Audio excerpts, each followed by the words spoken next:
How's it? Welcome back to the channel. So now let's hop into the sauna experiment I've been doing here for the past 2 weeks or so. Wanted to see if hopping in the sauna before bed helped with my sleep at all. And I gotta say, it's been pretty awesome. But really in like one area, but that one area is a very important area. And so we'll get into all those numbers here next. So anyway, out of the last 2 weeks, I've done it for a total of 8 nights. And oh, I should actually say this too. What type of sauna do I have? So I have the Durasage ultra low EMF portable infrared sauna, which is like the kind, you just plug into a wall, which I did not even know was a thing. I remember the first time I ever saw this and realized it was an option. It was back in 2020 when the pandemic was going off, but UFC was still putting on fights. Since the fighters couldn't go to the spa or the hotel and use their saunas, they had to use these like portable, just plug in the wall kind. And man, I remember when I saw that, I was like, first of all, like, how does it even work? I wonder if it's any good. But like, second of all, was like, oh shit, how much does it cost and can I get one? So these are very small.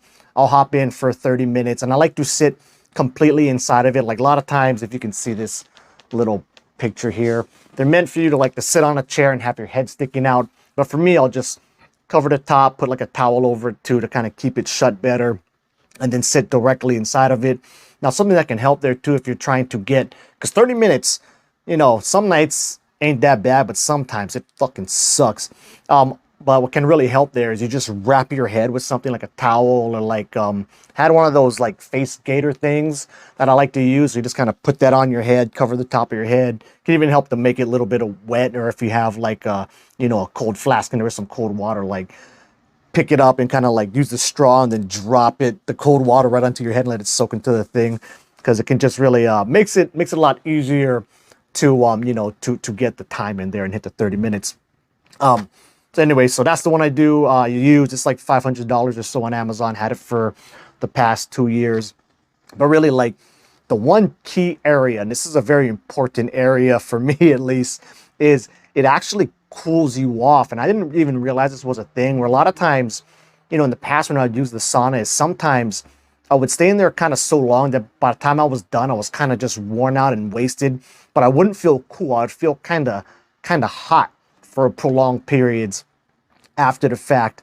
And then I realized after listening to a podcast with Andrew Huberman and Joe Rogan, is that once you get past that initial like shock you've just been cooking yourself feeling, your body rebounds and it actually lowers your internal body temperature, in the long run, or after you completely cool off.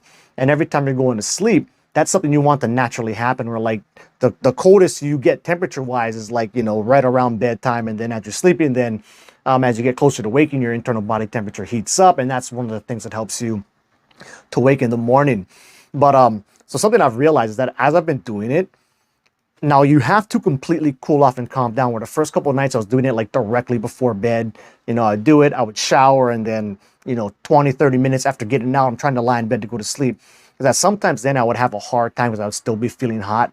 But if I gave it anywhere from like an hour at the minimum to, I find a sweet spot to be maybe like 3 hours or so before bed, is, man, I'm like cold in bed sometimes, and I am not a typically cold person. And my main problem is I'm always hot and sweaty, and unless I'm working out, that's like the fucking last thing I want, in particular like when I'm going to sleep. But there's been times where like I had the fan on and I'm like, shit, it's too cold. I even have this blanket that's like really cool, and it has like a lot of holes in it essentially to kind of, so you don't trap in heat.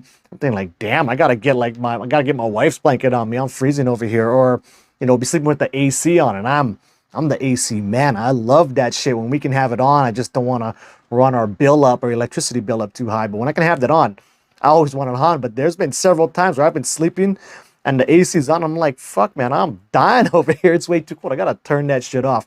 So that part to me has been the best part, is once I give myself time to cool off, man, I feel really cool, and it makes falling asleep just way better and way more comfortable. The other part about it that I think really helped is it gives me like designated quiet time to sit in there, don't really have anything else to do, watch some videos on my phone or whatever. But I'm not getting all hyped up. Even if it's getting hard and I'm kind of struggling in there and want to get out before the 30 minutes is over, it's a struggle, but I'm not getting hyped up. And even sometimes too, because I don't like to do it now directly before bed, is I'll finish that up, Typically, I've been trying to read lately because I'm trying to get through some books I don't want to make some other videos on. But even if I don't do that and I come, into the office and start playing some god damn it Call of Duty and getting all hyped up there, I find even still then, sometimes I'll lie in bed and I'll be a little bit hyped up and, maybe have a hard time initially falling asleep. But I'm comfortable and I'm not hot. And to me, that's huge. And then, yeah, so then just the forced quiet time of, doing it before bed has been really big too. So those are like the main, like felt experience takeaways from it. And then next we'll hop into the actual numbers here and breaks it down more analytically, I guess.